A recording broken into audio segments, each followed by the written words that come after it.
ராணிப்பேட்டை இளைஞர்களுக்கு வரப்பிரசாதமா அறிவுசார் மையம் திறக்கப்பட்டிருக்கு. பல 100 பேர் போட்டித் தேர்வுகளுக்கு இங்க வந்து தயாராகுகிறாங்க.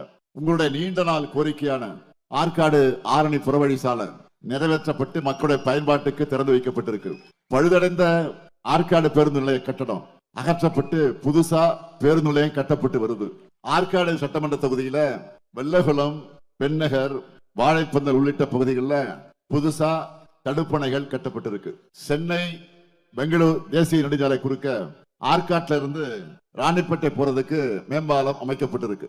ஆற்காடு சட்டமன்ற தொகுதியில பல்வேறு இடங்கள்ல பூங்காக்கள், உடற்பயிற்சி மையங்கள், சாலை விரிவாக்கம், தெருவிளக்குகள், புதிய கால்வாய் உள்ளிட்ட பல்வேறு அடிப்படை வசதிகள் செஞ்சு தரப்பட்டிருக்கு.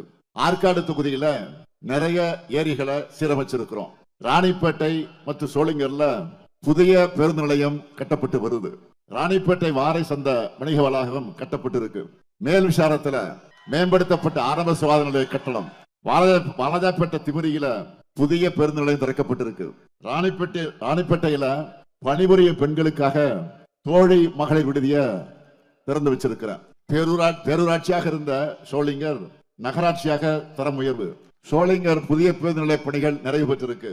சோளிங்கர் மேல் வெங்கடாபுரம் அரசு கலை மற்றும் அறிவியல் கல்லூரியில புதிய கட்டணம். பாலாறு அணைக்கட்டுக்கு 200 கோடி ரூபாயில புனரமைக்கப்பட்டிருக்கு. பாலாஜா அறிஞரண்ணா அரசு மகளிர் கல்லூரியில கூடுதல் கட்டணம். மேல்பாக்கத்துல பழங்குடியினருக்காக 41 குடியிருப்புகள் திறக்கப்பட்டிருக்கு. இது எல்லாத்துக்கும் மேல கடந்த மாதம் பிப்ரவரி மாசம் பணப்பாக்க சிப்காட்ல 5000 பேருக்கு வேலை வாய்ப்பு தரக்கூடிய Tata Motors Jaguar land rover நவீன வாகன உற்பத்தி தொழிற்சாலைய தொடங்கி வச்சேன். தொடங்கி மட்டும் அமைச்சேன். அங்கு தயாரிக்கப்பட்ட முதல் ரேஞ்ச் ஒரு கார்ல டாடா குழுமத்துடைய தலைவர் அவர்களை பக்கத்துல உட்கார வச்சு நானே கார் ஓட்டி இருக்கிறேன். பாத்தீங்களா? அதெல்லாம் இந்த தொழிற்சாலை வந்ததால உலகமே இன்னைக்கு ராணிப்பேட்டைய உற்று நோக்க தொடங்கி இருக்கு. அது மட்டுமா, பணப்பாக்க சிப்காட்ல 25000 பேருக்கு வேலை வாய்ப்பு அளிக்கும் தைவான் கம்பெனியோட காலனி தொழிற்சாலைக்கு அடிக்கல் நாட்டினேன். இதுல ஒரு சிறப்பம்சம் என்னன்னா 85 விழுக்காடு கிராமப்புற பெண்களுக்கு தான் இங்க வேலை கிடைக்க போகுது.